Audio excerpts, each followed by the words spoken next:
महाराज जी जय अनंत कोटि का साष्टांग दंडवत प्रणाम। मेरा प्रश्न ये है कि भक्त पद धूलि, भक्त पद जल, भक्त भुक्त अवशेष, ये तीनों महाबल है जो कृष्ण प्रेम और कृष्ण को ही साक्षात वशीभूत करने वाले हैं। तो ये जो पाने के बाद ये तुरंत होने लगता है, हो जाता है या होने लगता है, क्रमशः टाइम लगता है?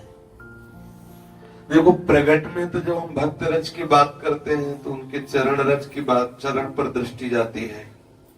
प्रगट में जब उच्छिष्ट की बात करते हैं तो उनकी जूठन की बात आती है। लेकिन अगर आंतरिक बात सुनो तो आपको बहुत जल्दी लाभ मिलेगा। जो भक्त ने जीवन में अनुभव किया है, जिसका स्वाद लिया है, जैसे आपको आपके गुरुदेव ने कहा कृष्ण बोलो कृष्ण, ये गुरुदेव ने बहुत स्वाद ले लेके पाया है और सच्चा उच्छिष्ट गुरुदेव तुम्हें दे रहे हैं। अगर इस उच्छिष्ट का स्वाद शिष्य ना ले और केवल उनकी जूठन पर भरोसा रखे तो उन्हीं को गाली देगा और जूठन भी खाएगा। देख लो, मतलब हम यहाँ अंधविश्वास वाली बातों में मुहर नहीं लगाते, क्योंकि इस मार्ग में जब चलने पर जो अनुभव होता है वही बात है। हम गुरुदेव की जूठन पाएंगे और गुरुदेव की निंदा करेंगे।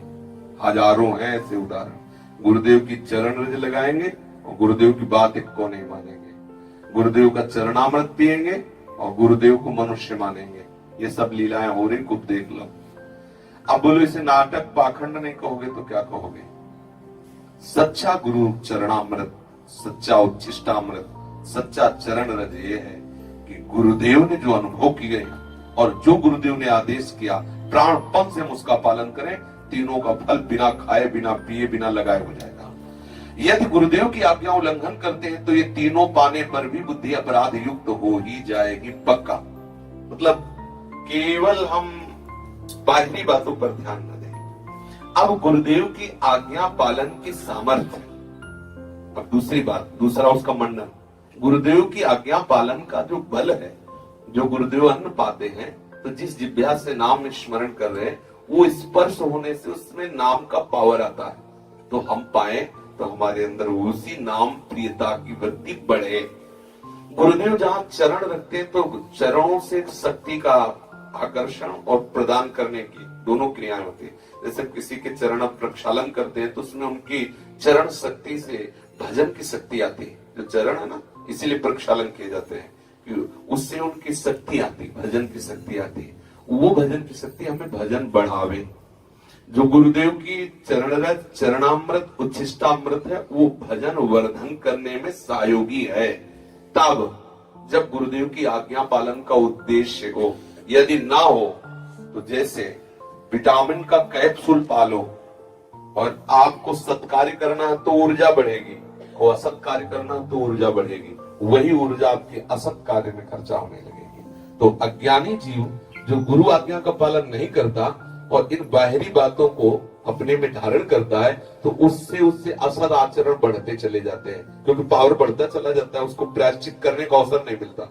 जहां चरणामृत पिया, एक पावर आई, फिर अपराध किया, फिर चरणामृत, फिर पावर आया, और वो समझ नहीं पा रहा और फिर उसको अश्रद्धा हो जाएगी। चरणामृत पे अश्रद्धा हो जाएगी, उच्छिष्टामृत पे अश्रद्धा। सालों हो गए रज लगाते हुए, चरणामृत कुछ नहीं, वही गंदे आचरण हमसे हो रहे हैं। तो बात असलियत में गुरु ने जो मंत्र दिया, जो मार्ग बताया, जो उपासना बताई, उसमें चलते हुए यदि इन तीनों का सेवन हो तो बहुत शीघ्र परमात्मा साक्षात्कार हो जाए। समझ पा रहे हैं आप? आंतरिक विषय पर यदि हमारा अंतर्मुखता नहीं रहेगी तो बहिर्मुखता से ये सब की हुई बातों की बात है, की अनुभव की हुई बात का मतलब वर्णन कर। तो बढ़ता है ना, जो अज्ञान से किए, अज्ञानी लोग होते हैं, माने जो भक्ति मार्ग में पता नहीं, उनको जो मिलता है उनको तो सुकृति बढ़ता है। हम आपको बताया तो अगर इसमें ठीक से सुनते तो प्रश्न ना रहता।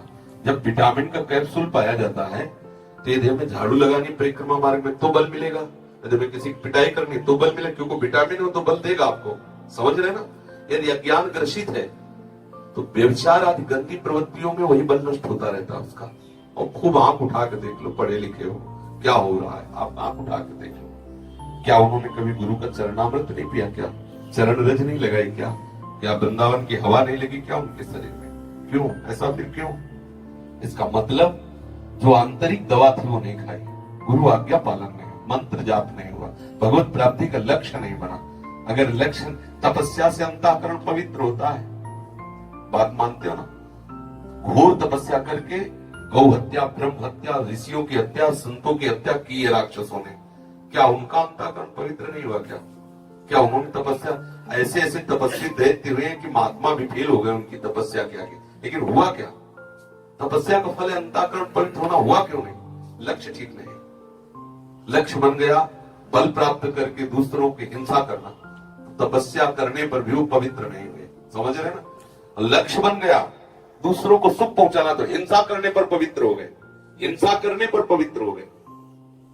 वो कई बार सुनाया है, एक हिंसक था, लोगों को मारता था, इतना उसको सुख मिलता दूसरों को रोने में, रुलाने में, कष्ट में, मतलब काटने में, तो जिसको देखता खूब तलछा तलछा के मारता, कष्ट दे के मारता। एक दिन एक बहुत समर्थ महात्मा, भगवत प्राप्त महात्मा उधर से निकले, तो देखा तो उन्होंने अपनी शक्ति से उसे स्तंभित किया, रोक दिया, तो कहा धूल पे जो पापाचरण कर रहा है, तुझे जानते कितना नर्क, कितना कष्ट मिलेगा। महात्मा के दर्शन से, महात्मा के संभाषण से उसकी बुद्धि थोड़ा पवित्र हुई, भय लगा, अरे मुझे गलती हुई, अब क्या करें? और चरणों में गिर गया, मैं आपका शिष्य हूं, मेरा उद्धार करो। बोले मैं तुम्हें तभी गुरु मंत्र दूंगा जब तू पवित्र हो जाएगा। तो हमें बताओ पवित्र कैसे? बोले भारत के समस्त तीर्थों में जाकर के स्नान करो, ऐसे ऐसे नियम से रहना, किसी को सताना नहीं, फिर आप आओगे तो हम तुम्हें दीक्षा दे देंगे। तो आप जानेंगे कैसे पवित्र हो गए? तो संत ने इतनी एक सूखी लकड़ी दे दी और कहा जहां ये हरी हो जाए जान लेना तुम पवित्र हो गए, और लकड़ी लेके चला। तो वहां से 10 किलोमीटर चला होगा, शाम हो गई, एक बहुत बड़ा बरगद का पेड़ था, वहीं नीचे आसन लगा कि अब सुबह यात्रा करें। और उसमें 4 चोर चढ़े हुए थे ऊपर। उन्होंने ध्यान नीचे दिया, वो प्लान बना रहे थे कि ये जो गांव है चारों कोनों से इसमें आग लगा देंगे और ऐसा ऐसा ऐसा सबको मार देंगे।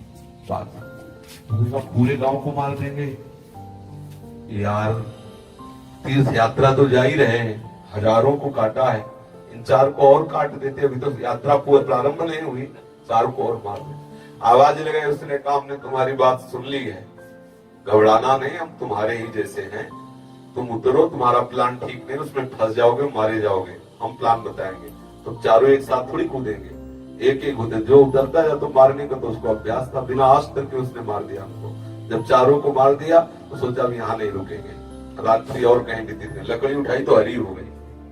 वहां गुरुजी ने कहा था जब हरी हो जाए तो जान लेना तुम पवित्र हो गए। तो अभी तो 10 किलोमीटर है, लौट गया, गुरुजी के पास गया, बोले गुरुजी आपने कहा था कि जब भारत के सारे तीर्थों में, तो बोले तो हरी हो गई। बोले कौन से तीर्थ मिले? बोले तीर्थ मिलेगा, 4 को डंगा दिया। तो उन्होंने कहा मतलब? तो उन्होंने बताया पूरा। बोले बेटा पूरे गांव की रक्षा करने का तुम्हें पुण्य हो गया।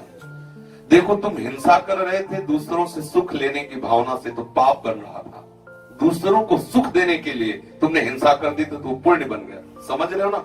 दूसरों को सुख देने की भावना, भगवत भावना से किया हुआ हर कार्य पवित्र है, आनंद प्रदान करने वाला है। और तपस्या भी की गई दूसरों को दुख देने के लिए, तो बड़े बड़े तपस्वियों के द्वारा संसार का अहित हुआ, अमंगल हुआ। इसलिए गुरु चरण रज, गुरु चरणामृत, गुरु उच्छिष्टामृत यदि गुरु की आज्ञा पालन करते भगवत प्राप्ति के लिए लिया जाए तो बहुत सहयोगी है। और अगर गुरु विमुख होकर के लिया जाए तो वही आपको पावर देगा और असत मार्ग में आप बढ़ते चले जाएंगे। क्योंकि पावर तो पावर ही है ना, ऐसा हो रहा है आप देख रहे हो। इसलिए शांत भाव से सबसे पहली प्रमुखता रखनी चाहिए गुरु आज्ञा का पालन। आज्ञा सम्न सुसाहिब सेवा, जो सदगुरु संत शास्त्र आदेश करते हैं हम वैसा अक्षरशः पालन करें तो सब खाने पीने और लगाने का हमारे ऊपर अपने आप प्रभाव चढ़ जाएगा, बिना कुछ किए प्रभाव चढ़ जाएगा। आप अंदर से बोलो कृष्ण कृष्ण तो देखो कैसा प्रताप उदय होता है, भगवत अनुराग कैसा बढ़ता है। और आप प्रभु का नाम जब न करो, बुरे आचरण करते हो, ये सब लगाते रहो तो जलते रहोगे, क्या लाभ मिलेगा आपको? वृंदावन में परम महिमामय है ना, यहाँ हर जल चरणामृत है, यहाँ हर रज कण भक्तों की चरण रज है।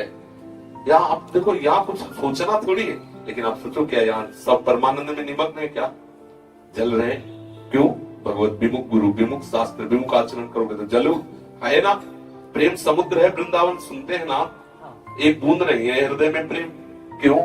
प्रेम समुद्र में रहता हुआ सूखा, पानी में मीन प्यासी में सुन सुनी आवे हंसी, कबीरदास जी कहते हैं।